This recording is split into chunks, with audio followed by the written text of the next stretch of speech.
Pria itu mengikatkan tali di pinggang putrinya untuk mengajarinya berenang. Gadis itu sangat bersemangat. Ia berlari ke arah laut, mengabaikan peringatan ayahnya. Gadis itu langsung menyelam ke dalam air. Ia sangat menyukai berenang, karena 100 tahun yang lalu di Amerika, perempuan tidak diperbolehkan berenang di kolam umum. Mereka harus mengenakan pakaian renang yang panjangnya melebihi lutut. Jika perempuan menampakkan kulitnya, ia akan langsung dibawa ke penjara. Gadis itu tidak senang dengan hal tersebut, jadi ia belajar berenang. Saat gadis itu tumbuh dewasa, ibunya mengizinkannya bergabung dengan tim renang profesional. Namun ketika ia berenang dengan gaya anjing, semua orang menertawakannya dan gadis itu tidak memiliki uang. Maka ia bekerja, memasukkan batu bara ke ketel setiap hari untuk membayar biaya sekolahnya. Sejak saat itu, gadis itu berlatih keras waktu kelas berenang. Setelah pulang sekolah, ia pergi ke laut untuk terus berlatih renang. Tak lama kemudian, kemampuan berenangnya meningkat sangat pesat. Kemudian, gadis itu mengikuti kompetisi renang. Dengan teknik renangnya yang terampil, ia akhirnya memenangkan juara pertama. Setelah itu, gadis itu memenangkan banyak kejuaraan. Ia mendapat kesempatan untuk berpartisipasi dalam Olimpiade. Namun ketika gadis itu tiba di Paris, ia diperlakukan tidak adil.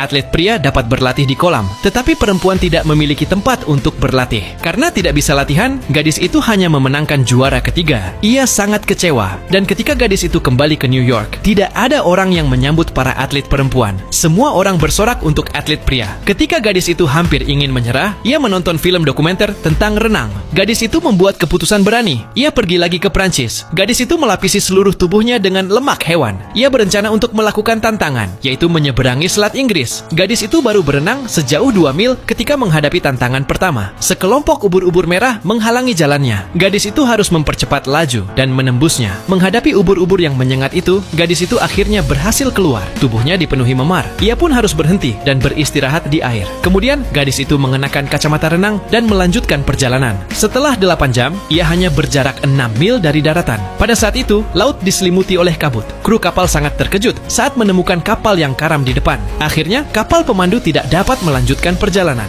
Khawatir gadis itu akan tersesat, ayahnya memintanya naik ke kapal, tetapi gadis itu menolak menyerah. Saat malam hari tiba, gadis itu benar-benar kehilangan arah. Tenaganya perlahan habis. Ketika gadis itu mulai putus asa, banyak api unggun muncul di pinggir pantai. Orang-orang tergerak oleh keberaniannya. Gadis itu menggunakan sisa tenaganya dan berhasil menyelesaikan tantangan. Ia menjadi perempuan pertama yang menyeberangi Selat Inggris. Ketika gadis itu kembali ke New York, kali ini ia mendapatkan penghormatan dari semua orang. Ini adalah kisah nyata. Jadi, apakah kamu tahu siapa gadis itu?